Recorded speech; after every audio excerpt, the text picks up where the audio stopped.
Welcome back to another Bug Junkie podcast. Guys, what's happening today? What's going on? Getting ready for another storm. Getting ready. Man, round 14. the weather has been nuts, man. Yes.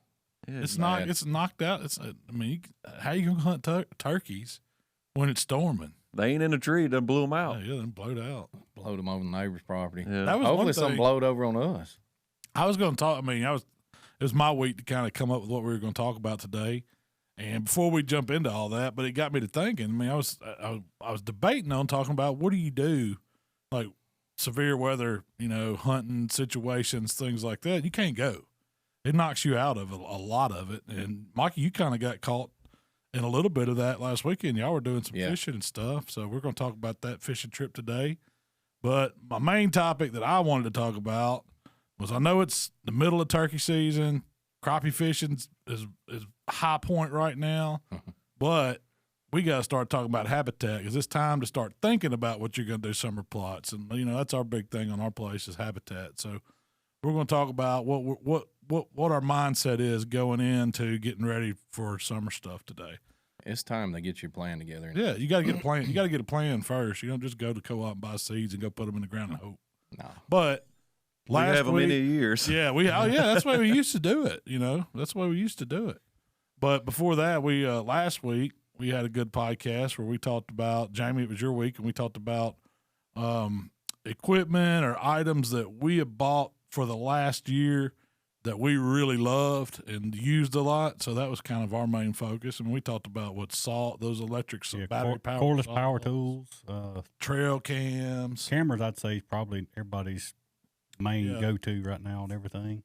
We talked about the 350 Legend. 350 Legend. Y'all know we like that gun, but we kind of hit on those points. So if y'all want to go back and check out that podcast, there's some good stuff on there. Kind of we gave our rundown on a lot of stuff. So it's actually stuff that we use. We're not getting paid to use any of it. It's like crazy how much stuff has changed just here within 3 or 4 years. How much we've changed, how we hunt, how we plant. Everything's just evolving every year, and we'll probably have the same conversation next year, and it's going to be better. That's right. I hope to find some new stuff. Everything evolves and changes, so every year it may be something different. We may have liked something last year, and it may have changed, and may not like it, or may like it better this year. So, did y'all have to use any of those saws? I used that freaking pole saw. Did you?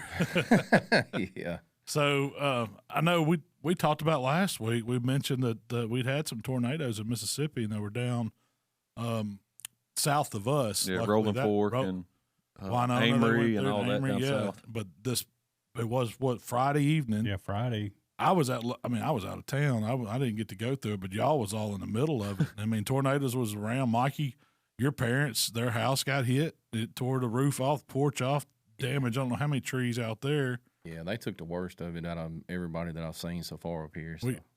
There was loss of lives in Mississippi, Arkansas, Tennessee. Yeah, Covington, Little Rock, McNairy County up there where my folks are, and we got a lot of friends up there that are, in the harm's way up there. It was scary stuff, man. I got out of Dodge. I ain't gonna lie. We was at a contest, and we've cooked a lot of contests, and I've never seen hats off to Atoka and the firemen and everybody that was involved with this, but they took this serious. And when they called a meeting, like a mandatory meeting early, of course, Jay, he was on pins and needles anyway, I think, but he said, we getting out of here? And I said, well, and it wasn't 5 minutes later, looked at the radar, and that tornado come across Little Rock it had his bullseye on us.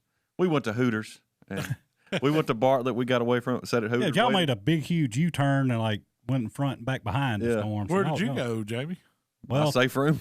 Yeah, I was. I had all my truck packed, my bags packed, and Martin had left out earlier than me on Friday, but my daughter's getting home from school. My wife and Mark's wife was home. My wife's home. I'm like, man, they're all kind of freaking out, kind of scared. I'm like, man, it's nothing I can really do tonight anyway. So I stayed home and then left out about 4:00 Saturday morning and headed up to Atoka. Did y'all hit the shelter? Yeah, Emily, we had dogs. My daughter packed enough stuff to. We could go on vacation, much stuff. She pre-planned for a long survival, but yeah, we went down to Mark's house and watched TV for a little while. It's like the last minute, and then jumped in storm cellar. Yeah. That's about all you can do is hope, pray. For real. I'm not scared of storm. Storms don't really bother me. I don't I don't pay attention to Emily it, think sent me a about it. picture. Jamie was the first one in the storm shelter.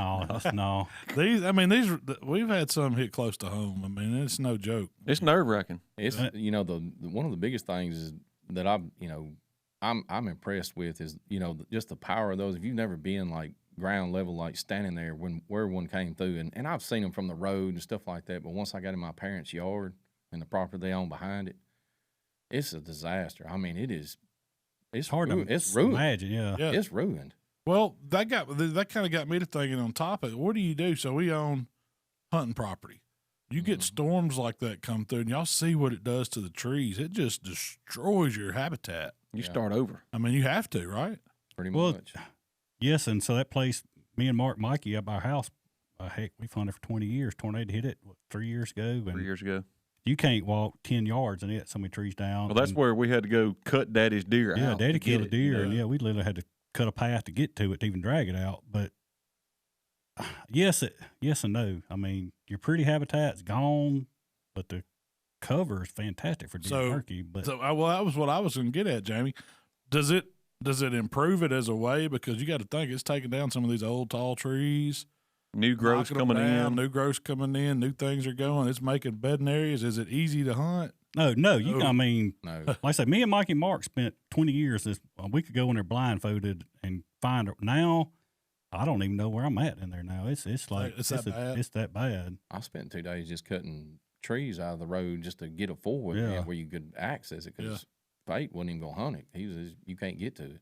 Well, So can you tell that animals are just using it though? Like they're using it now, yeah. but the bad thing about it is like you said, like oak trees, their root system is not Everybody thinks very oak deep. trees like the best, but it's not. Mm-mm. They're very So shallow. when it comes through, it rips down. It's going to rip down all your good trees. Yeah. Your sweet gums and all your trash is still going to be standing. And stuff that's you what it did at don't Stanley. want. Yeah, Yeah. that's what it did at Stanley's. I mean, Yeah. some of the smaller oak trees it didn't, but some of those great big mature acorn dropping trees that we hunted around, gone. So it's Just going to ripped take them to the years ground. for I those. mean, you'll It have won't come. Yeah, it'll be. We'll never years see it, for to yeah. look like Yeah. that again. Yeah.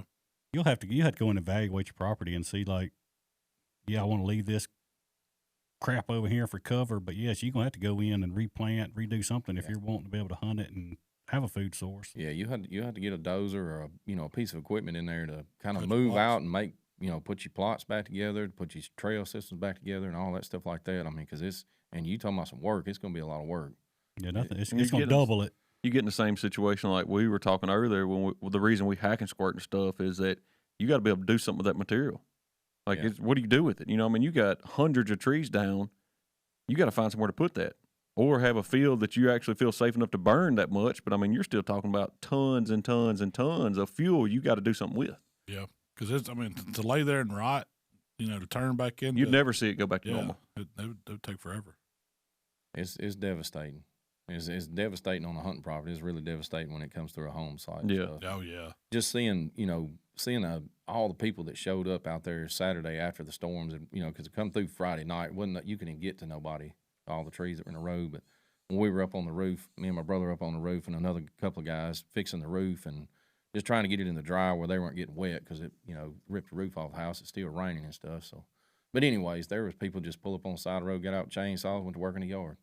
Yes, I mean, there was 20 people in our yard. 10 of them I knew, 10 of them I didn't know. I don't know where they even came from. They Yeah. just jumped out and went to work. yeah. If everybody would quit listening to social media news stuff and there's people Help out your there that's neighbor. good. It don't Yeah. matter what your skin color is, your financial background. Everybody's for everybody when it comes down to it. It is. I mean, there were neighbors up the street. My parents are fortunate enough to have neighbors around them that they're in close contact with, and some new, some old, and everybody kind of pitched in. There was one guy, and I'm give him a shout out, Tim Elliott, but he brought a piece of equipment down and helped my parents out. I mean, we had their yard cleaned up where they could function in their yard that day.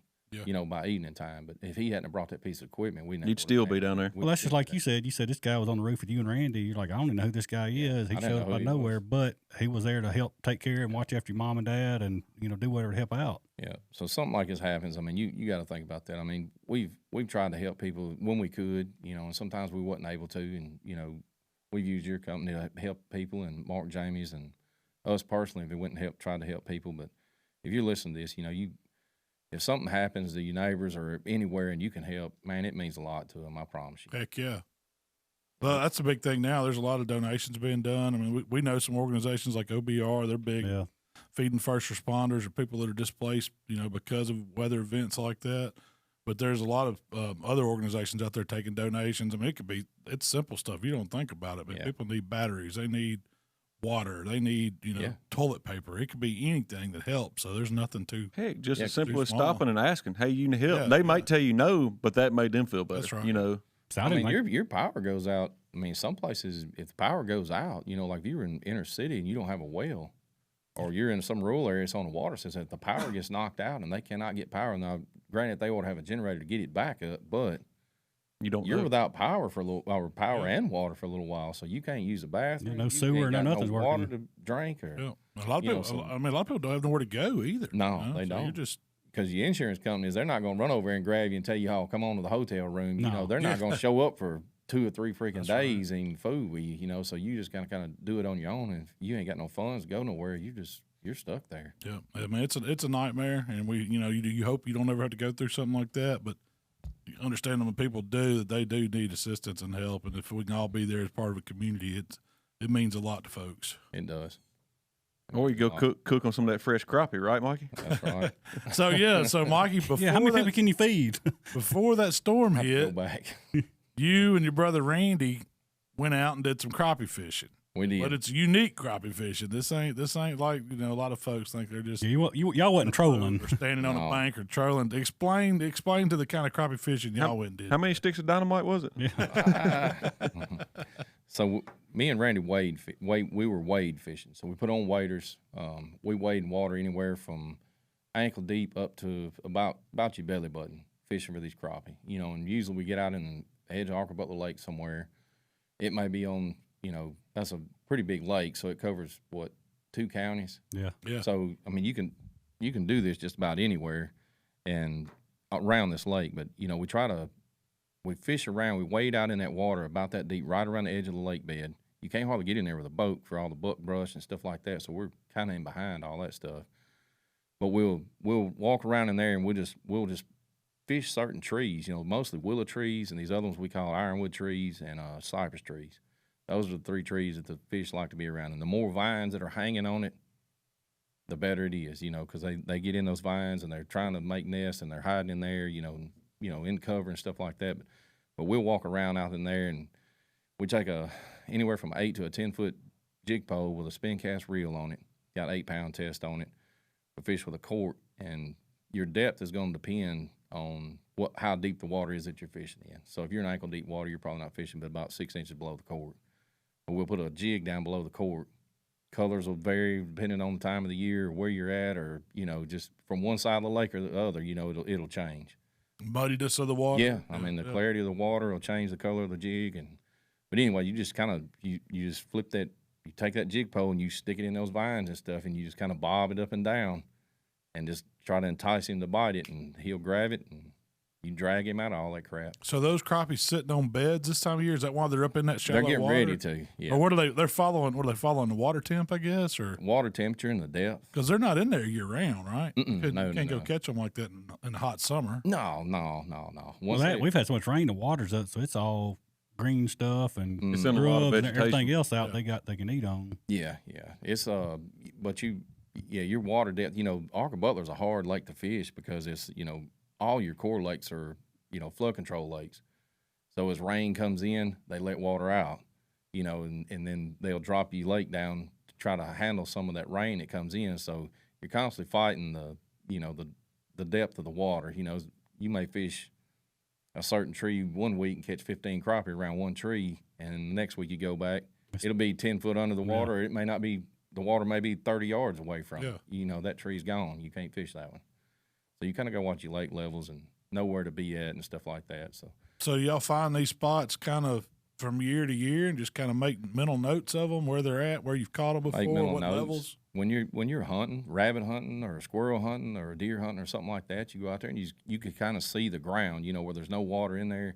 You see what's on the ground, the different brush and cypress knees or different things like that. You can just, you drop pins on those and you just kind of go back, and you have to do some footwork because when the water comes up, you don't know where if the water says just say the lake's at 220. you don't know if it's on that tree or not. So you have to actually physically walk out there to see if there's around that tree, what the depth is. You got to do some homework. Yeah, It's so not there's a lot of just- scouting. It's a lot of scouting. But once you figure it out and you know, write it down or program it in your phone or something like that, when the lake level gets to that point, you know, hey, I can go fish this cove or this, you know, this ditch or, you know, this spot in the lake. Which that's what people do now.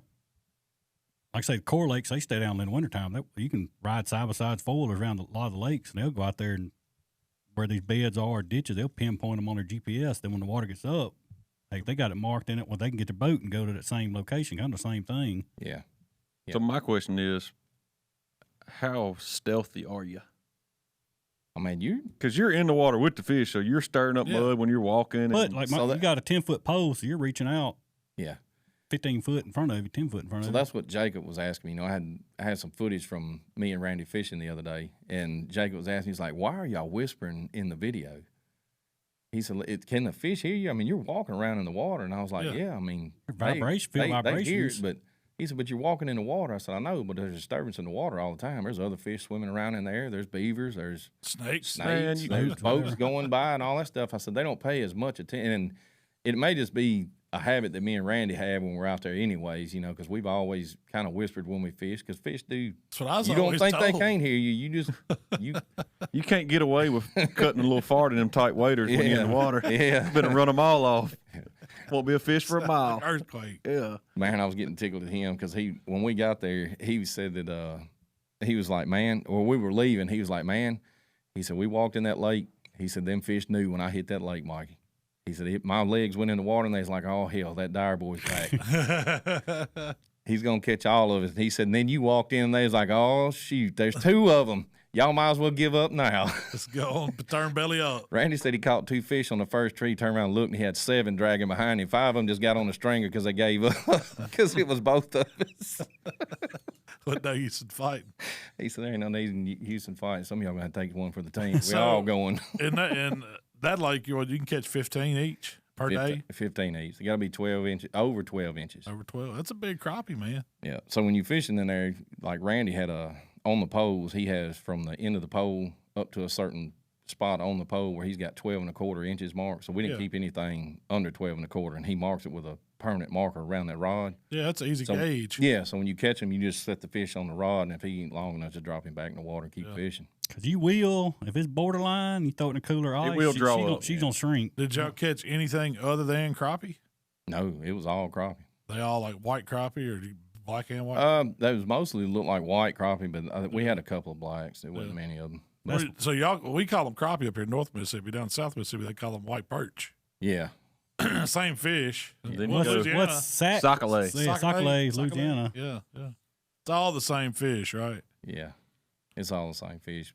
But this time of the year is, you know, everybody's after them, and that's the most sought after fish right now. So that was another thing I was going to ask you. By putting on your waders and getting back in there in that lake bottom and all that thick stuff, you're getting away from folks. Like, did y'all run into anybody else doing the same thing y'all were doing back there? One of the coves that was close to a 4-wheeler trail, Yeah. we did run into 2 guys out there fishing. You know, and we didn't walk all the way down the hill, got in the water with them, and kind of looked out there and seen them out there. And we fished a little bit and then moved on. Oh, they done seen Randy fishing. Well, down Randy's yeah, hole. yeah, he was pissed. He got down there. He was like, "Dadgummit!" He said, "I know nobody knows about that tree." And he said, "I can see him out there fishing around. He's got 2 fish on there."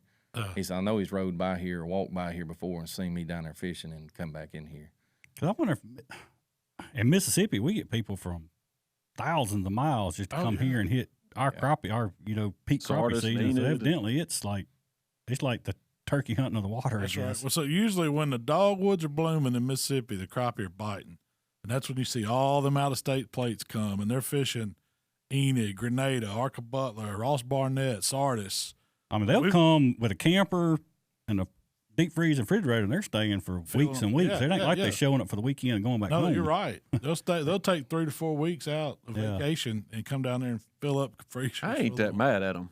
Man, that's I like- fun eating though. Man, you give me a catfish Yeah, I any day. take catfish Really? any day. Better than crappie. That's what you got on here. So how you cook crappie? You give it to Daddy and get some catfish from him. Man, really? To me, crappie's just flat. It's just there's It's no. good. It's good, clean, Clean fish. fish. It's yeah. clean.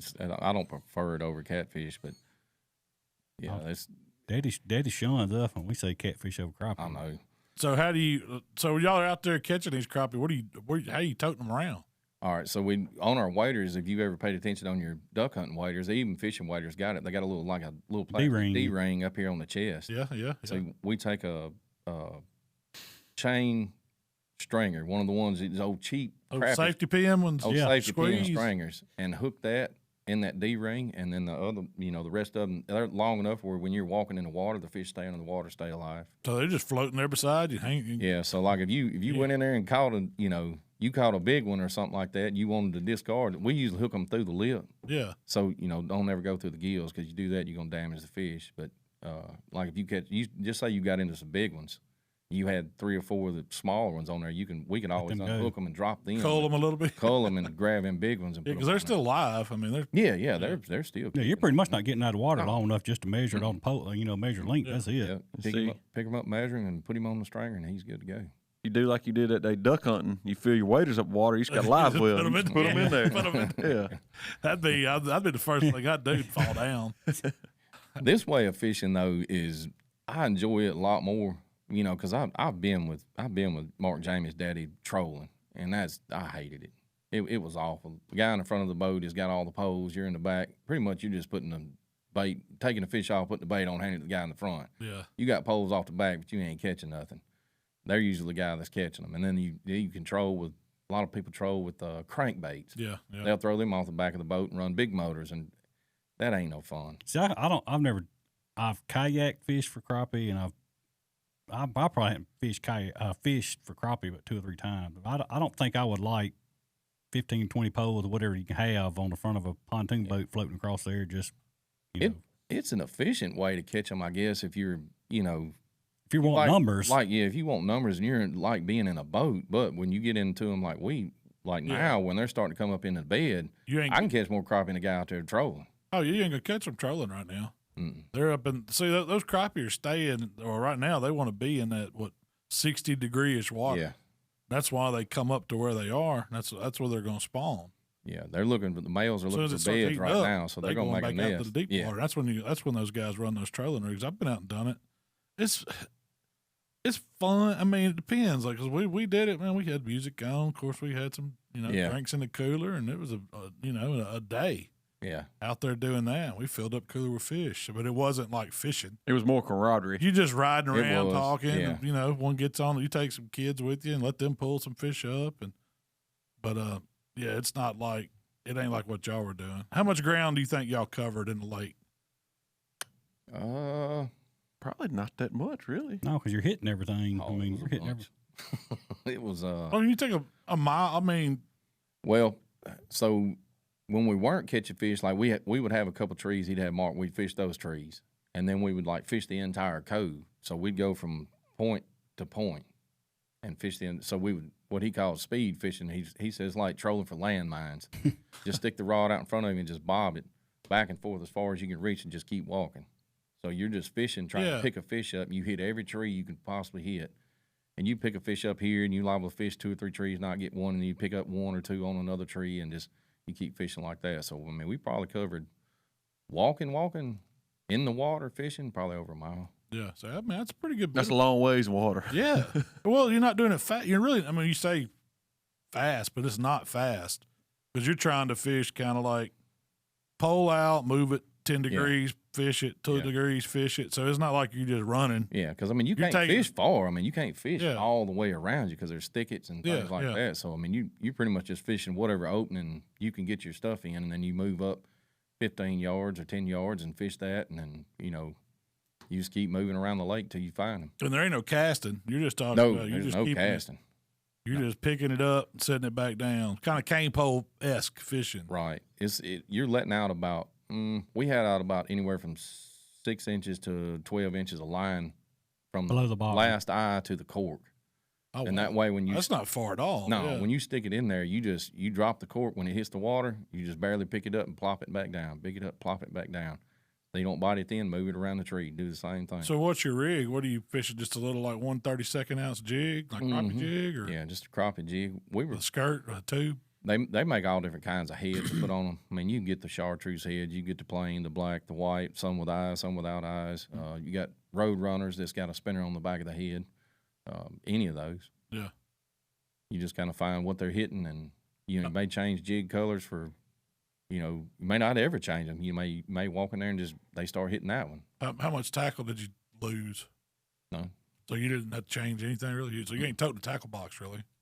We had one little small, what do they call them? Little Plano tackle box. box, a little Plano bitty deal. Plano box. Yeah. It's got a few jig heads and different color jig heads and a few different color jigs in it. You just clip that on the other D ring on your other side, and that's it. That's all you take. One rod, stringer, and that. It's lightweight then. Yeah, you're moving. Yeah. Because if you ain't, we had a 4-wheeler, so we would jump back on the 4-wheeler and move to another cove. If you ain't got a 4-wheeler, you walk through the woods with all that crap. You pick your fish up and put them over your shoulder or just tote them in your hand and go to the next water hole and drop in and start fishing again. Did you leave the fish on the 4-wheeler when you changed spots, or you just? We put them in a cooler. Oh, yeah. So we had a cooler on the front of the 4-wheeler with ice in it. Yeah, yeah. So as we come from one fishing hole to another where we wasn't toting them, we would take them off the stringer, put them in the cooler, and cover them with ice, and then have an empty back. stringer. Yeah. Start back. We just had to keep up with how many we had in the I was cooler. gonna say that'll get you. A good day will get you in trouble because You ain't got a good count. Mm-hmm. How many y'all end up with that day? We brought home 23. I think. That's a mess, man. Yeah, we brought home 23 good ones. Did y'all catch a lot of little ones that didn't make it though? Yeah, we caught a bunch of smaller ones that didn't make it. Little tater chips or whatever you want to call them, real thin ones that wasn't very big.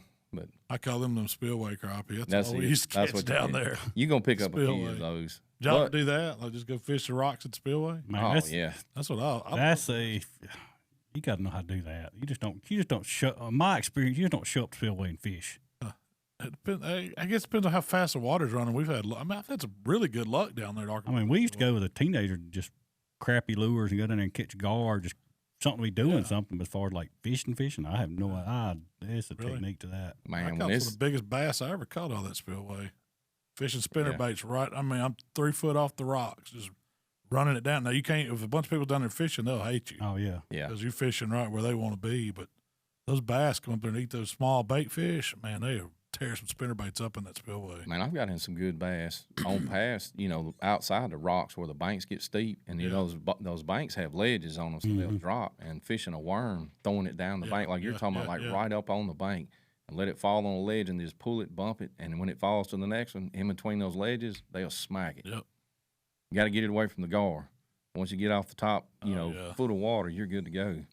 But I've caught some huge bass down there doing that. But you go down there during crappie season when they're in that Elbow Creek, and that's where everybody's at. all that stuff, son, it is shoulder to shoulder. Yeah. You That's can't why get it's in. good to be back there where you were. Yeah, we run up on 2 guys the whole time we was back there. I don't even know if you could get a kayak back to where y'all were. It's so No. rode up. Mm-mm. You got to pretty much get in the water. You could in some places, but you can't stay in it. we was on the south side on the cold water side. We put in kayak and we just put it in right off the boat ramp and went around the edge of it. And like I say, where we was at, you couldn't. I don't know. It's probably too deep to wade, but you couldn't get a regular boat in there. Yeah, boat fishing's fun. You just kind of limited when the water gets up and gets back in those trees, because those fish move back in those thickets and trees and stuff. And I guess they pretty much know from, years past where they need to, breed and make beds at, and kind of where that water level's going to be at. I don't know if I'm sure there's a lot of beds that they make that probably go dry because they, maybe young fish or something, they get too far back up in there. If they drain it hard, it could ruin your whole crappie spot. Yeah. What are they running the spillway now? We've had so much rain. I imagine they're having to let some out. I think they were letting some out because I could see the water line on the trees. Yeah. From like the day or two before that, you could kind of see a water line, so it was dropping a little bit when we were in there. But if it's coming up, every time I fished out in the lake, if the water's rising in the lake, it's always better than it is going down. So you try to catch that water on the rise or stable as best you can. But if it's going down, it's okay fishing, but it ain't great fishing. So what's your favorite crappie recipe? Now that you've done caught a stringer full, man, y'all fillet them? Yeah, we fillet them and fry them. Fry them, cornmeal flour mixture, and put enough seasoning on them, and French fries, hush puppies, and rock and roll. Hot peanut oil and rocket, huh? Mm-hmm. Can't go wrong with that. No. Right. I'd rather have catfish, but it does sound good right now. It sure does. I think the biggest thing with crappie is easy to overcook. You got to have hot oil and quick, like hot and fast. Like drop it as soon as it floats, get it out. We're going back Friday if y'all want to go. Oh yeah, Mm-hmm. Got your waders ready, Malcolm? I got them at the house. Man, let's go. Buck Junkies on waders. That'd be some entertaining footage because I guarantee It one would. of us is Somebody's gonna getting fall. wet. Yeah. I'll be over there. I'll be the only tree that's got wasp in it. Snake. Malcolm, Y'all didn't see no snakes. Seen one cottonmouth. Randy was actually fishing up next to old downed willow tree. It was kind of half sticking up out of the water. And I heard him over there. He's like, here he is. I thought he caught a big fish. And I Yeah. couldn't hardly, I could see the top of his head and his face. And he turned around and looked at me. His eyes were big. Yeah. I was like, what? And he said, he's laying over here on this log. I said, is it cottonmouth? He said, yep. So You take y'all, people heard Mikey and all us talk about Randy. So Randy's pretty much like the guy that would go in and dominate Naked and Afraid TV show. Oh, yeah. He's Indian. He done been snake bit several times. I mean, Randy's like he's a tough dude. Well, I was telling Malcolm this morning, he's ever since we were kids, he has just had a knack for fishing. He just got that touch. Whatever. Hunting too. Whatever Randy does outdoors, Randy. I keep saying Andy. Randy's Usually out top-notch. hunting, but I can't out fishing. I've heck, been that- very few times. That time we went down there with him in Eudora and ran all them limb hooks. Man, we was catching 30 and 40-pound catfish in a subdivision lake. Like, I mean, we was pulling out big fish. He's the guy you can sit down next to on the fishing bank, be on one side of the, and this has actually happened to me and him. You can be on one side of the tree, he can be on the other side of the tree. You can fish with the same Everything rig he's identical. got, have the same socks, underwears, everything on he's got on, and he'll catch 3-1 to your fish. Yeah. And he'll just still, and there's been times I didn't even catch. He was fishing on one side of a log one day, catching, just tearing them up. He said, "Come over here. They're over here." And I jumped the log. He got on that damn side, and damn, if he didn't go to catching all my fish on that side. I didn't catch a fish on the other side. He caught him out He of one caught him. side, jumped on your side, caught him out of there. I don't know what I'm doing wrong. He must know how to talk to him or something. He does. He walked around whispering in the water out there. He was talking, he's mumbling. And I kept hearing, I can't hardly hear anyways. My ears are stopped up this time of year. And I pulled the cotton out of my ears, and I said, "What are you saying?" He said, "I ain't talking to you. I'm talking to the fish." What was he saying to him? I don't know. Get on the hook. He just- What is it? he Here, just- fishy, fishy, Yeah, fishy, that's what I started doing. I told him, I said, "Here, fishy, fishy." You was talking to him. I was too? talking to It was him. working for him. So did he catch more of those crappie than you did? Oh, yeah. He always Mikey caught 3, he got 20. Yeah. yeah. He just brought me for the extra man. Yeah, so he he just could catch needed more. somebody. So, yeah, somebody tote the limit. He needed 15 more fish. No, he caught a full limit. I caught 8. Yeah. That's good. That's a great day crappie fishing with all That's what we slab put in the crappie. cooler. Yeah, Yeah. That's what we It's put. fun. Like I could see where out there I've never weighed fish, nothing like that. And I could see, well, I have in the Coldwater River, but nothing like that. But I could see where it's more. It's kind of like hunting in a ground blind. Like you eye level with them now. Like Yeah. you in their world. Well, so we go over Spring River and we wade out there. Yeah. You know, it was always in the summer catching them rainbow trout. That's a lot of fun, but it ain't jig fishing like that and fishing trees and stuff. You're just out throwing in the river and So- letting it drift. This is a question I have, and heck, Randy probably knows the answer. But when I was a kid, me and Hunter both, we were teenagers. We would always go right there from the house on Holly Springs Road, Coldwater River, and we just ride the four-wheel down there, park it on the bridge, get in the water, and start walking up river and bass fish. You never catch a thing. Like, what makes a river? I know Coldwater gets shallow up there, but how come there's no fish up there? None. I mean, you'll see some buffalo every now and then or a carp, but I mean, used to I'm a lot older than you. Used to, we would fish. Well, BJ and Emerson's place, we'd fish there on the river, and I don't know if it's debris on the bottom of the river. like, or yeah, not. what changes? What? It's no cover on the bottom up there. So It's all up sand. there, It's sand, this Bob. way, me and Jamie we were little bitty. They dredged that river channel Right. there. Yeah. So it's just a flat dredge. It's got a few washes here and there where creeks come in and stuff, but it is a flat bottom. There's no shelves. There's no structure. There's nothing in underwater. in that Rocks. water. Yeah. And it's a mile. of it. It's long. It runs up past the bridge all the way down past BJ and them's place. And you go on down, I forget how far before it actually turns. Once you can tell when you're in that river, it goes from really, really wide and it narrows back down, and you can tell that it just turns into a jungle down there. The banks Yeah. get steep, Natural. and it's the channel narrows down, and there's all kinds of trees in the water, And and, you and, catch it- fish and there? the water clears up, because up there it's like real dingy looking from all the sand and silt, and it's just shallow water. But when you get down there, it gets deeper water, and all the silt kind of runs down to the bottom, and it's a lot clearer and a lot more fish down there. I've always wondered that. Yeah, I've never really fished the cold water. Like the only place we've ever went in was over on the cold water town side and fished back towards the lake. Yeah. And it's mainly cypress trees and stuff like that. You're fishing around. You got to have that spots. structure for them. I mean, No different than wildlife. I mean, they got to have it's something the to get same way behind. with, And you know what we're talking about today. You know, is all down there is all kinds of structure and different elevations and Cover.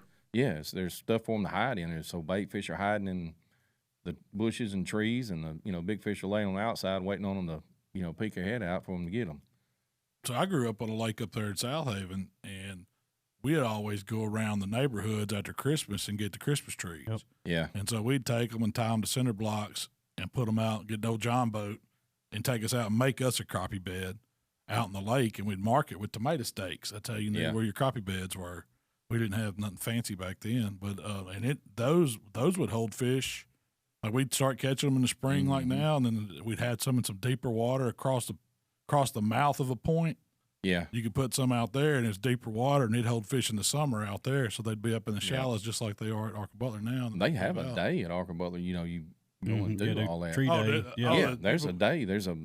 When the lake's down. I think it's end of January, 1st of February. The Corps usually lets people come out there with 4-wheelers and stuff, and they make they their bring own trailer beds. loads of Christmas trees. Really? Yeah, we would do that at I Enid, know and that. they do I think do it twice a year, like a cleanup day too. You go in and haul out debris and stuff, the trash that people left behind, and they'll do a day where you do the trees and cinder blocks or whatever, anything for a bed. There's a lot of people that I know more about Enid than I do Arca Butler as far as the water being down, but heck, it's stake beds all out in Enid and Sardis both that people go out and build stake beds when the water's down. Yeah. Yeah, they used most of you crappie fishermen do all that anyways. They're gonna mark them while they're out there. Well, now they've got GPS mark. Yeah, now they they can got see the structure underneath on the They know live exactly scopes what's and all there. that stuff. Mm-hmm. So they put them out, and they put them where they want to, and it's good for the environment, good for the fish, and gives you a lot of more places to fish. Because you look at the lake, it's just a slick bottom. I mean, it looks like a swimming pool. Yeah. And there ain't nothing out there. That's what you need to get old Randy for Christmas, old live scope. Live scope. He'd get his limit. He'd have it mounted to his waders. He'd figure it out. out in front of him. I did send y'all a video the other day about that fish collar on Shark Tank. Y'all see? Y'all watch that? I watched that. Throw it out there, and the fish come to it. Y'all believe it works? I don't know how would you test it? I guess you. So we're gonna fish for 2 hours without it. Can we order one? Let's then find out. Then we're gonna throw it out there. If Mikey can outfish Randy with the fish collar, it works. I mean, you could do it at a pond. You don't have to be. You'd have to do it at a pond, but you would have to. You need You can't go control. from one day to the next because barometric Conditions pressure, the conditions change, and you would if you did it all in the same spot, Here it is. I really don't know how you would. It says test that $100, isn't it? That's how much it said it was. They got different ones. Which one was that? Was that the Tactobite? Man, don't get me to lying. You have to go looks back and like watch it, the Mark. video. That looks like the one on the right. It makes one. you can make it to make several different noises. You sit on- Man, we'll track throw side. old like white shark or something out there in Arca Butler, get it caught on up. We could do it over at Bridgetown Lake, or we could do it at a pond there at the camp. It's Yeah, got you a probably could test it there because it's a big enough lake where you could get just say you got on one end of the levee and throwed it out, Yeah, and we know there's nothing in there, as far as structure on the bottom. right. That would be the only thing about testing it somewhere else in an unknown place. Like you don't know what Jamie may be fishing right over top of a freaking bush, Yeah. Yeah. and you're sitting down there fishing over a flat bottom with nothing, and Jamie's tearing them up. Yeah.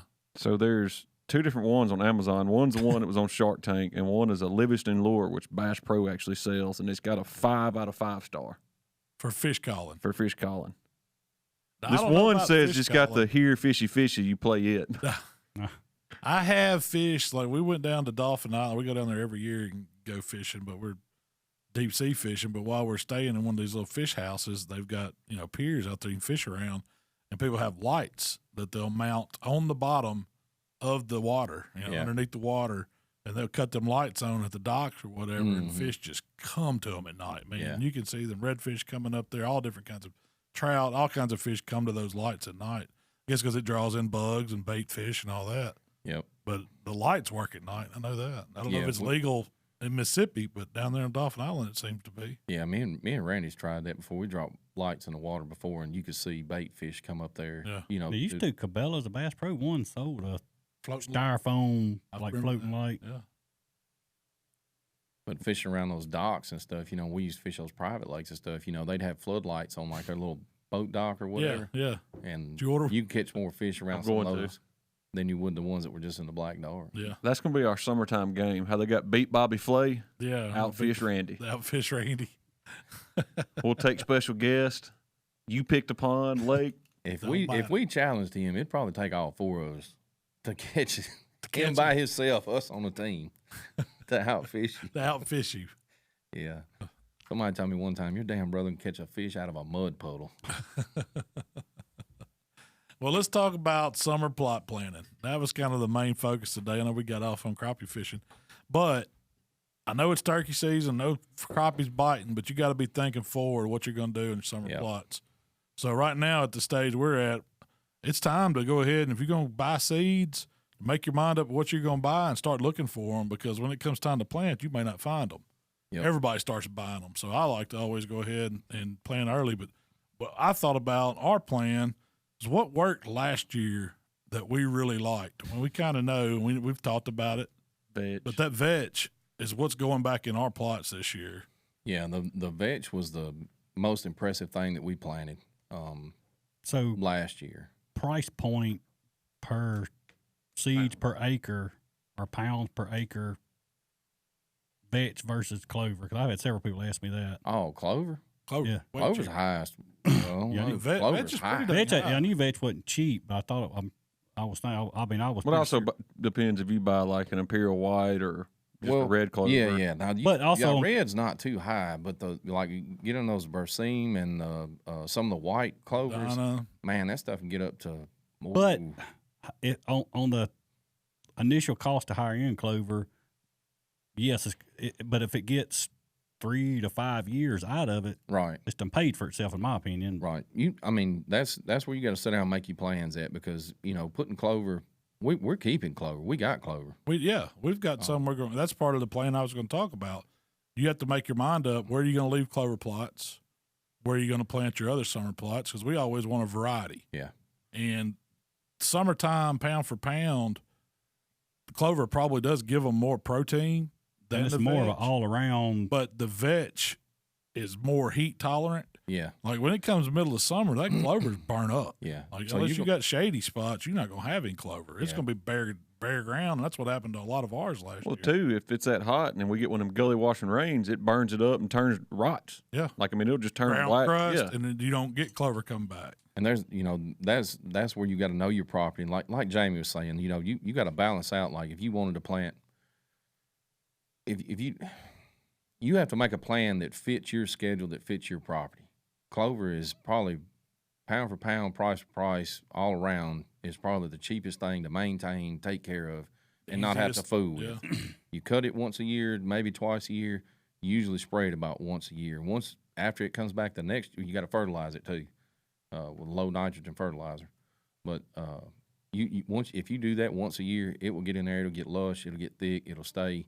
But the downfalls to it is you have a drought like we had last year, or once you get into that July, August temperatures, it's gone. There ain't nothing for the deer to eat, and they ain't gonna hang out there when it's gone. No, but when you got food plots, if you got like long, narrow ones, got a lot of shade to them, that vetch is not going to thrive as well in there as like clover would. That's right. Some of ours, like in bottoms and stuff like that, some of those bigger open fields like that, we can put that clover in there, and it'll maintain till about July, and then It's burnt. it's going to start dwindling away, and it's gone. Now, And it now may or what do may you do? not. Yeah, it may or may not come back in the fall, but you're gambling, and then most of the time you end up going ahead and planting something else in the fall because that's what in case what we did. The vetch you replant every year pretty Yeah. much, and it's supposed to be a summertime. But man, that stuff we had it lasted took some December. Yeah, it took some pretty good hits on frost this It year. did. What I was most impressed with is that it maintains itself so well and it resprouts so well that, I mean, browsing pressure doesn't affect it, but it done a pretty good job about kind of outgrowing the weeds because we didn't, would you spray it once? yeah, once. And I mean, that was when we were doing the buffalo system and stuff like that. So we were fighting a lot of natural vegetation, and that vetch pretty much held its own against everything out there. That was one thing we learned, that for us, the buffalo system, until you get control of weeds, it's not going to work. No. Get your dirt levels right. So we're having to amend our soil to be able to even think about going to that.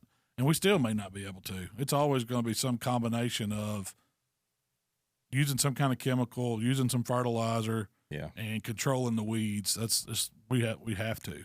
Yeah. So, back to what you were talking about, making a plan and stuff like that, and what Jamie was throwing in there about the cost of it. Your cost plan. You need to think about that too, because with Vetch, you're going in, you're breaking ground, you're fertilizing, you're planting, you're doing all that every year. You're doing that. It's not regenerative. It's a annual plant, and it dies out.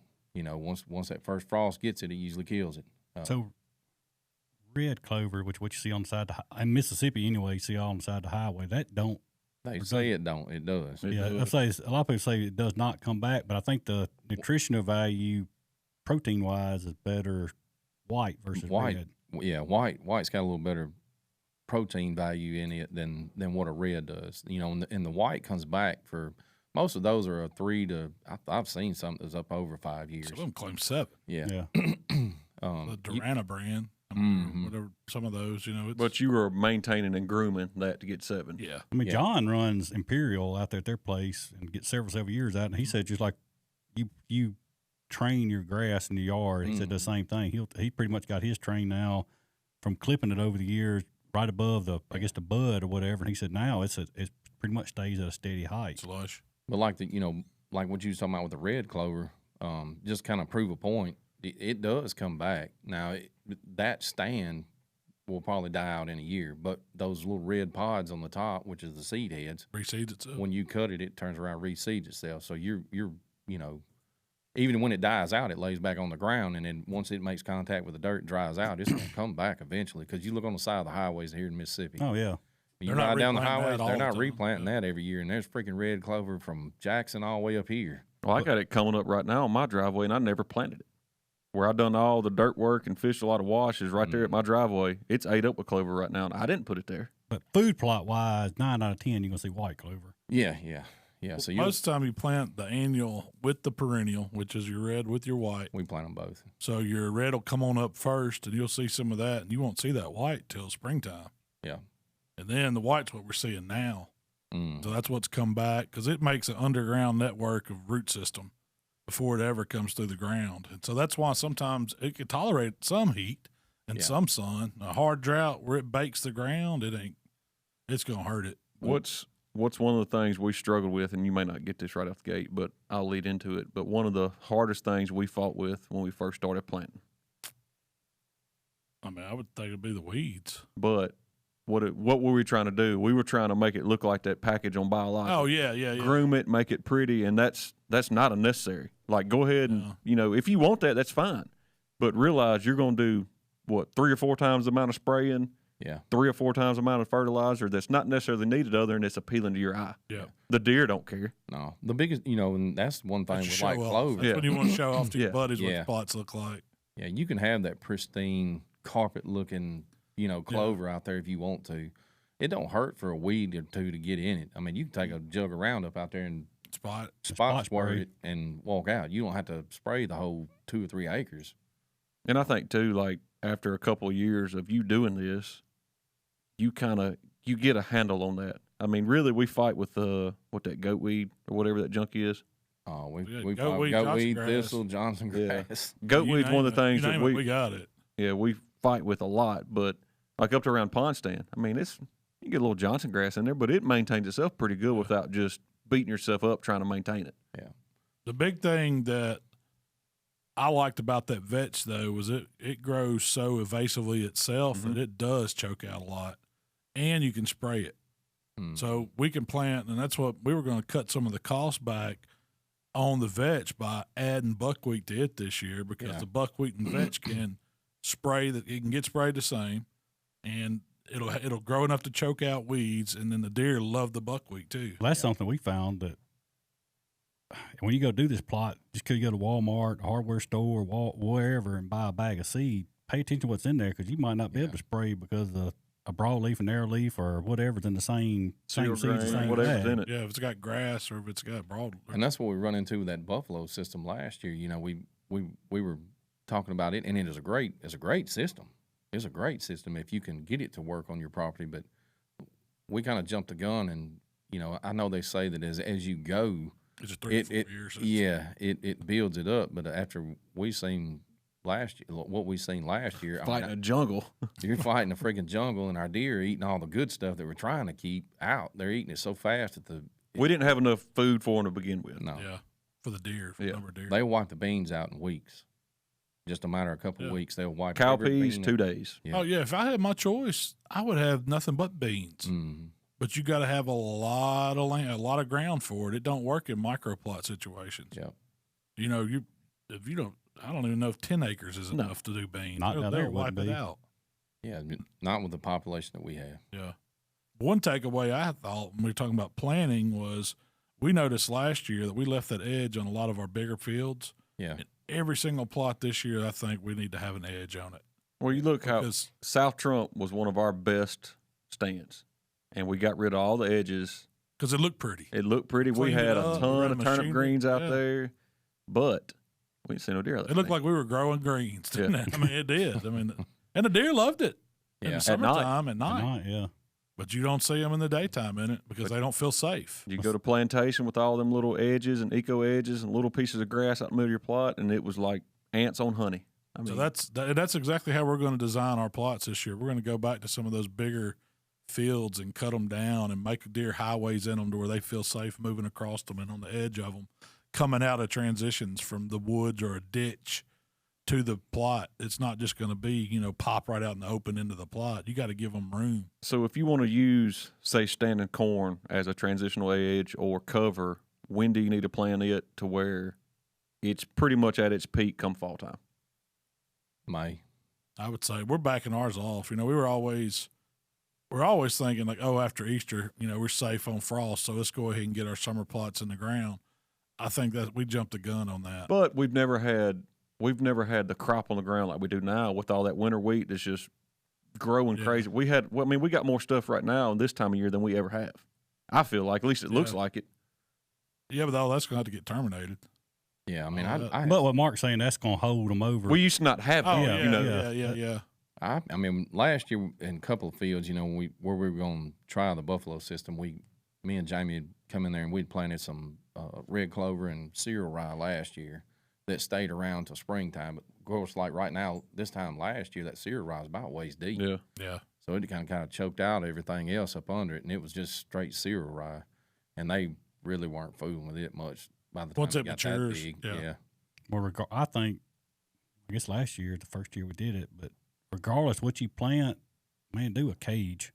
Yeah. So you know. Yeah, that's. When good- we that's first good walked tip. out there and looked, I'm like, man, that dang Vetch stuff, that thing ain't 4, 5, 6 inches high. Well, you go over and look at the cage, and it's 4 foot high. It's just how much they were mowing it down. So if you're doing a new crop or you're thinking, well, man, my clover's not doing nothing. This ain't doing nothing. Do you like a tomato cage or whatever you're gonna make 4 foot 4 by 4 square or something? Yeah. It's Just see what simple it's as doing. that. Put a few T-posts in the ground, get some chicken wire, and Yep. wire it up to it. Yeah.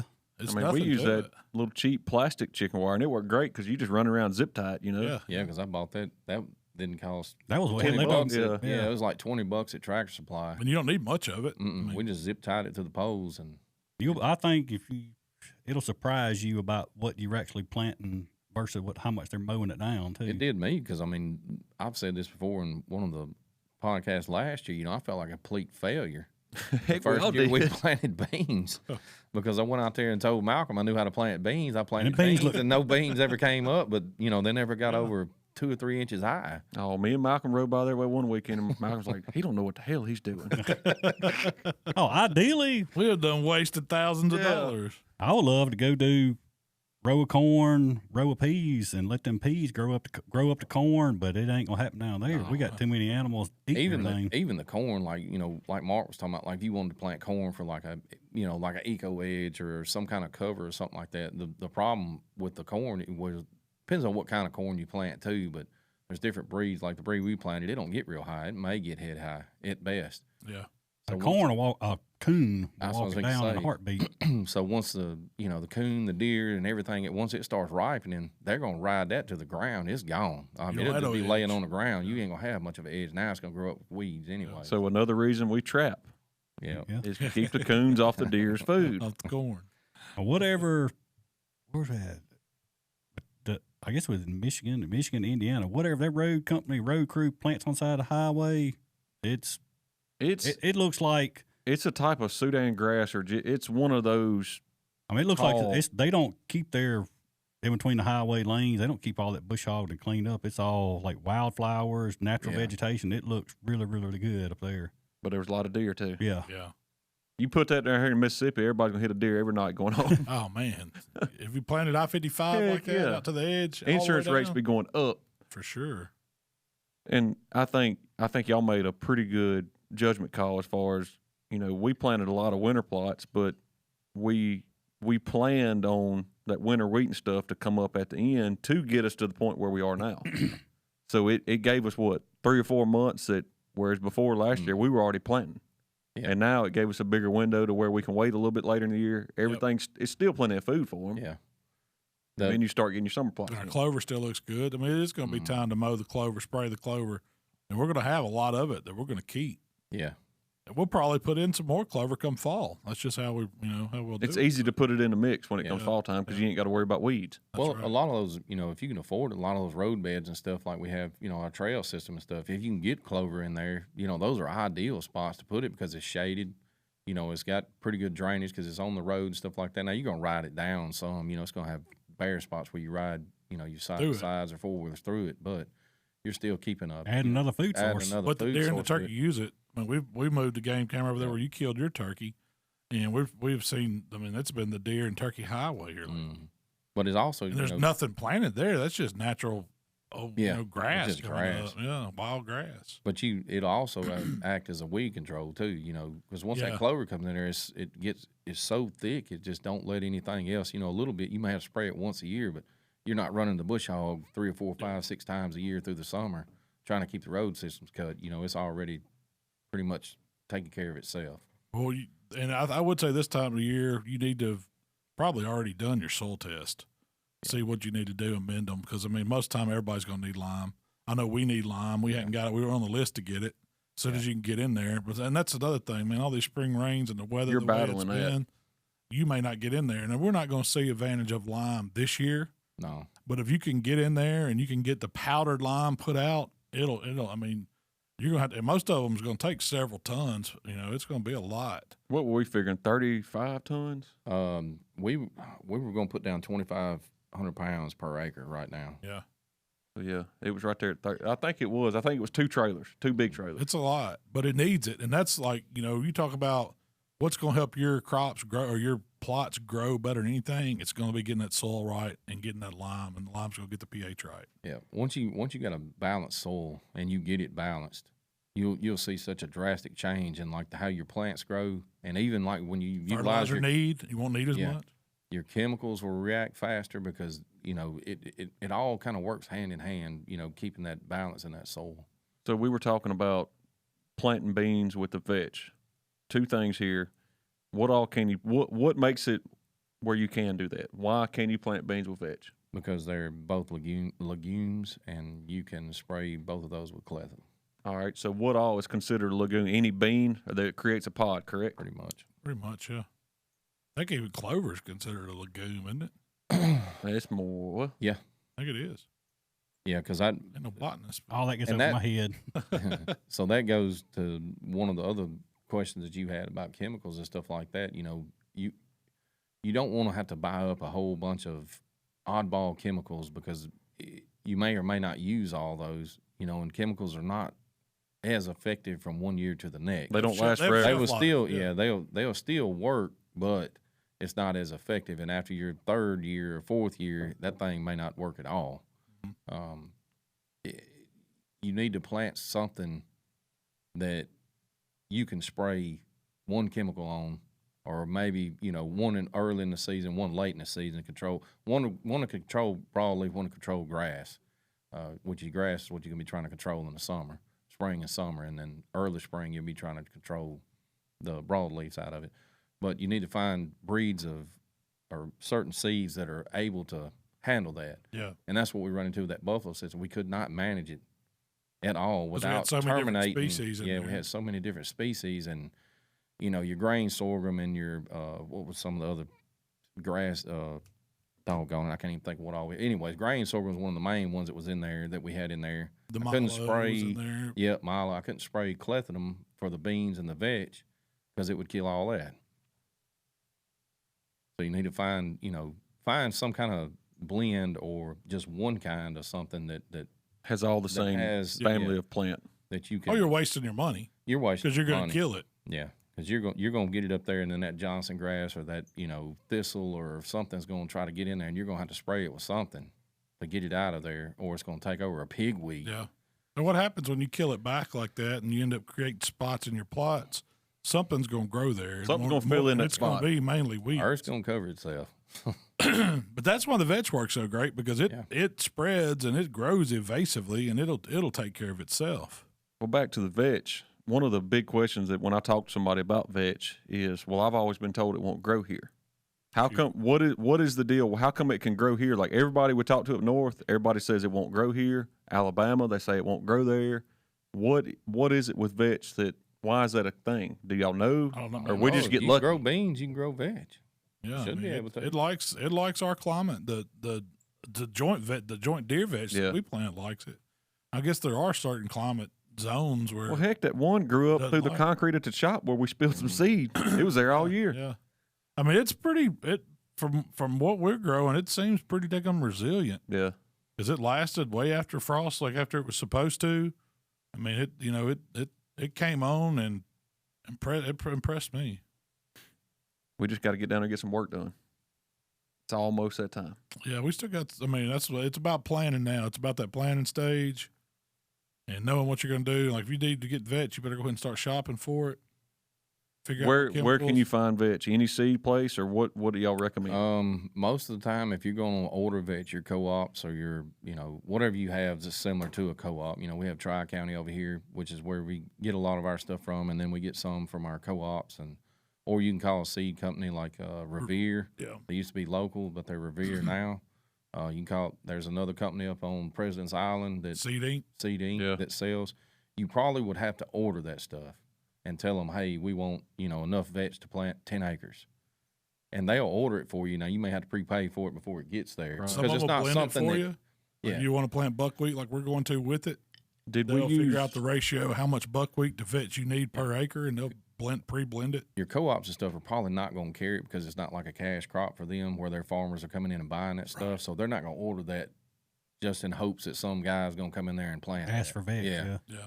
what I know we talked about this before too, and we're kind of running out of time, but did we use any fertilization or germination coating last year on anything? Most of our stuff came inoculated. I inoculated. Clover, sometimes you have to, right? Yeah, sometimes you have to. One of them. It may have been I think we did the may have vetch. inoculated the vetch. I think I had some kind of inoculating agent that I bought that I used on Like a seed coat. Yeah. Yeah. And stirred it in there and used it on that Y'all because using it didn't big have words. anything. Inoculated. I would have never picked that word out of lineup. That's what it is. Putting some kind of enzyme on it. It just helps it germinate. Yeah, it helps it germinate. It's Really supposed to quick. increase your rate of germination. Most of it, I mean, some of it'll still come up. Yeah. You see it come up in the cracks like you're talking about. Yeah. I mean, It'll come up. but the germination stuff, that seed coating does help. That's when you need to talk to your co-op guy, your county extension people. Yeah. You start getting into all that, and you want to know because there's tons of information, books, all kinds of websites and stuff devoted to it that you can go check out. Way above our pay grade. I mean, this is just stuff we're learning, doing, Week to week. making mistakes. I like talking to my farmers. Yeah. If you know a farmer or somebody that's in the seed thing, because I mean there's a lot of gimmicks on YouTube, TV, and that they're selling you stuff Yeah. that you may or may not need. Like a fish collar. Yeah. So the best thing to do is talk to people that do it. they have no dog in the hunt other than just giving you a little bit of information. My problem with that is, now I understand everybody's working on a budget, but most of the time you talk to farmers, they're so budget minded, like Yeah. they don't want to plant nothing that doesn't have a reason and they know it's going to Yeah. grow because they're not just going to plant vetch. They're gonna be like, why would you do that? I mean, they're gonna think, yeah. I don't know what you would harvest it for other than It's just all it is a cover another crop. It's yeah. a cover crop, cover ground if they ain't got something on the field. Mm-hmm. But it's expensive to do that with. So I think it's so expensive here because we don't Okay. have. Cattle love it. I know that. Yeah. If there were more people buying it, would probably be less expensive. Yeah. But Well, it's not something commonly known. There's vetch growing. in Wild Mississippi. vetch out there. Yeah, it's not Mhm. the same. It doesn't Species. produce a pod, I don't think. I don't know. I think it just like buds out to a flower. does it. 'Cause evidently it don't spread or Because if it Like- spread like that field we had, the world would be covered in It's it. like kudzu. Wasn't Yeah. it? well, see, we had common vetch on your Yeah. property. Yeah, there was Well, common. I went out there and just the places we were bush hogging, they'll let grow up. That old common vetch was growing out there, and it's usually And got deer some eat it. I mean, Yeah. It just ain't the wagyu for yeah, them. it ain't the best. It ain't their favorite. Speaking of, we've had recipes on this for weeks now. We've never We covered have. it. run out of time. We're almost out of time now, but we're covering it today. We covered all of them. Cover all of them. Let's go. Well, the first one I had on here was Mikey's, the wild turkey breast. Super fresh. Yeah, super fresh. It was still clucking. Yeah, what did I say that was? From I can't remember how I put it that day. From field to grill or something. Yeah. like Depends that. on how you think I Yeah. killed it, from tree to table or Yeah. from ground to table. Ground to grill. From ground to grill. That's what That's that it. one Ground to was. grill. Yeah, from ground to grill. Yeah, so that What'd you do on that recipe? So I just pretty much just took my turkey breast and cut it into little small chunks, probably 1 inch by 1 inch, 1 inch strip. Bite size. Yeah, bite size. Kind of open them up, put a little piece of cream cheese in there with them. I had a jalapeno in there. Now, Seasoned. you marinated it for a little while, didn't you? 'Cause I It remember was an going- hour in the That's right. fridge. I remember I'm sorry. going in the I fridge did. and some I kind of did marinate. marinade. You, I I'm don't know sorry. what it was, but I did. I marinated it in like Worcestershire and I think it was Italian Italian dressing. oh, okay. We want the old school That's the recipe. go-to right yeah. there. Yeah. So that's right. I'm sorry. I forgot about the marinating process. But anyways, marinated those chunks for an hour or so, 2 hours, something like that. Pull them out. Seasoned up my meat with I believe I put hot rub on it, and put the cream cheese, the jalapeno, and then wrap them in the bacon, and then stick them on the skewers. And you put them on the grill, 300 degrees, 350, whatever you want to cook them at. They're gonna cook kind of fast because they are turkey. So It was Good. dang good. cook That's until good they hit bite. 160, 165, and get them off. Glazed them a little bit with some sauce. Glaze them a little bit of sauce, and they were good to go. It's hard to beat anything stuffed in jalapeno with cream cheese. I know we knocked the poppers a lot, but they're still good. Yeah, I love them. Jamie, you did the rabbit tacos. And I'll be 100% honest with everybody. That is the first time I was want to do something with rabbit. Yeah, And me and Mark kind of talked about it. He kind of threw the taco idea at me, but man, I have to admit they were pretty daggum good. we had a question. One of them was, what kind of rabbits so were those? I mean they were not wild rabbits, but we had my dad and Willie went, and there was one of them was a hill rabbit, which is a smaller rabbit, and then the other one was a swamp rabbit, which was naturally bigger. One was a cottontail, one was Yeah. a mudtail. Yeah, that's a difference. Yeah. Which Jamie did get a They clip. weren't the kind you see at the zoo. No. But no. Jamie did get a clip, and I don't know if that's going to be released or not, kind of showing the difference, how big a hill rabbit and swamp rabbit, the difference in Yeah, them. And the he had the swamp back strap out on him. It's pretty Yeah, substantial. yeah, swamp rabbit definitely bigger. Right. I mean, rabbit hunting. I would rather hunt a swamp rabbit all day long. really, easier to hit, No, not They that. run big but circles. bigger. a hill rabbit's going to jump around from The dogs to can't stu- get on it. Yeah, and run. to stump, to brush top, thicket, whatever. Whereas a swamp rabbit's going to stretch out. I just like hearing the dog stretch out and running, but that's just me. One thing somebody said was, we must be hard up to be eating that. Now, so I'm gonna tell you, it had no game taste whatsoever. no, it was delicious. Tastes You like could- chicken thighs. Good. You would not have known. I don't know if anybody would have known that was rabbit, wild rabbit at that. No, it was good, real good. And our thing is, we're trying to take animals that we hunt, we harvest, and put a twist on it to where maybe somebody that's not big on wild game would be try willing to try it. Yeah. And And I guarantee you, wouldn't nobody. If you said if you didn't tell them they was eating rabbit, they wouldn't have picked. No. we it. could have sold these at La Siesta every weekend. So what did you do to them? So I got the rabbit done a 1 hour marinade, which is olive oil. You with some- deboned it first. Yeah, that was not as easy as I thought it was. In all honesty, the front leg I did not debone just because it's kind of coarse and grainy, but the hind quarter and the back strap. But it's deboned it out, got the meat mallet, flattened it all out, cut it up in strips, and done it in olive oil, season and marinate for about an hour in the fridge, and then went to the flat top. Just cooked it straight on the Yeah. flat top. And it was a simple marinade, just olive oil and Yeah. your favorite taco seasoning. Yeah, Yeah. And just simple. Did you season it on the flat top or just cook it up? Yeah, I did put a little bit of seasoning. I had a little bit more seasoning while I was on the flat top. Put your grande gringo on it. And, of course, had the vegetables on the side, your pico, and Pickled onions. Yeah, I got to work on my pickled onion recipe. But, yeah, I done They were pickled good. onions. Yeah, I thought they were good. That was a good bite. That was something different that I think a lot of people could enjoy. It was Rabbit taco. rabbit tacos. If you had to cook an exotic contest, that would be a great entry. Go Be a for good it. one. Then, so I carried some leftovers home for my wife and daughter to try. Well, Mark had some leftover dirty rice. The rabbit with the dirty rice. Oh, yeah. Man, that was pretty much on point, Man, too. that's a good recipe. That was Hey, really we do good. some rabbit dirty rice dirty next rabbit time. rice. That That was ain't no good. problem. So you did the dirty rice. I done You wanna dirty talk rice. about how you did your dirty rice. I love cooking rice or anything like that. Like, you know, me and you got to cooking jambalaya a couple years ago, and it's fun. You know, it's you get to tweak it every time. Nobody has the same recipe, so we had all that ground deer sausage that we made this year in a previous video, and I took, I think it was 2 pounds of some of our ground deer breakfast sausage, browned it up, put my onions, got everything basically like kind of like you would start a jambalaya.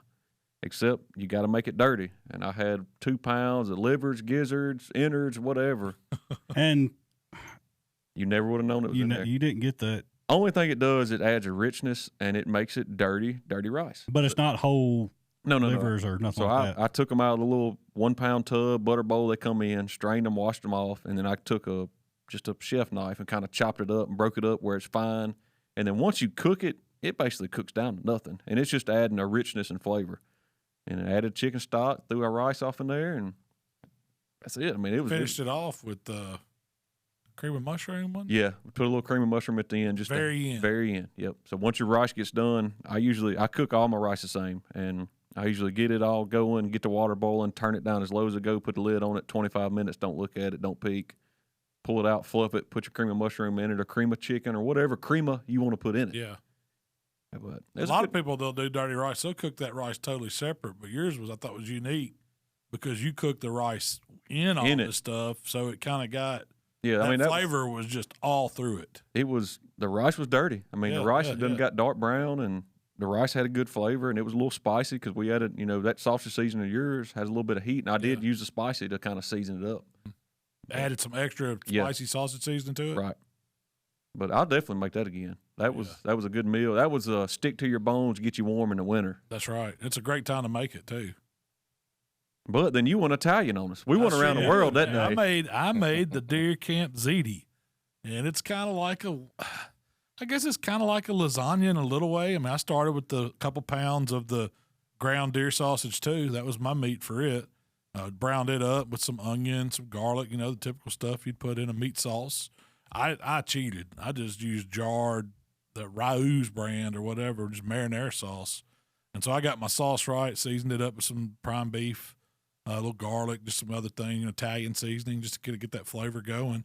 And then boiled the ziti noodles just from Walmart by package directions. And then when it come to layering it up, you just get a casserole dish or a metal baking pan, whatever you want.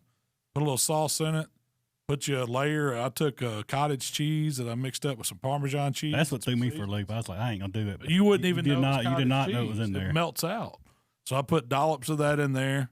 Then layer on your noodles and more sauce, and you just keep doing that until you get to the top of the dish, and you got to cover it in mozzarella cheese, and then sprinkle more. And y'all thought it was gonna bake out. Man, Mark believed in me. You had 5 quarts of stuff in a 3-quart pan. I would have. It was at the rim. But it didn't come out. It didn't. I don't know how out. it didn't. But you bake it until that cheese is just all brown and bubbly on top. And man, it's a fine deer camp meal because it'll feed a lot of people. That was good. You need some fresh warm bread to go with it. Man, you got a meal. We didn't have nothing bad that day. No. And That's the first time we all carried leftovers home. That's what we had for supper. Yeah. We was like, man, give me some of that ziti. I don't know if all those recipes have been released yet, but they're gonna be. Yeah. I know the tacos have, but I think that's it. I think only the tacos have. So the turkey will be coming, the ziti and the dirty rice. So y'all look for those. Mark, tell them where they can find us, man. Man, we appreciate y'all listening. This is a little bit a longer one than we normally do, but y'all make sure to check out buckjunkie.com for all the apparel. We're going to have some new stuff coming out. Of course, all the podcast platforms. Keep a close eye on check on YouTube because we're going to start hitting more videos. We're going to carry y'all along this summer as we plant these plots. We're going to show you everything we can. But if y'all got any questions, let us know, and we appreciate it. We gone then, Mark. That's it. We'll see y'all next time.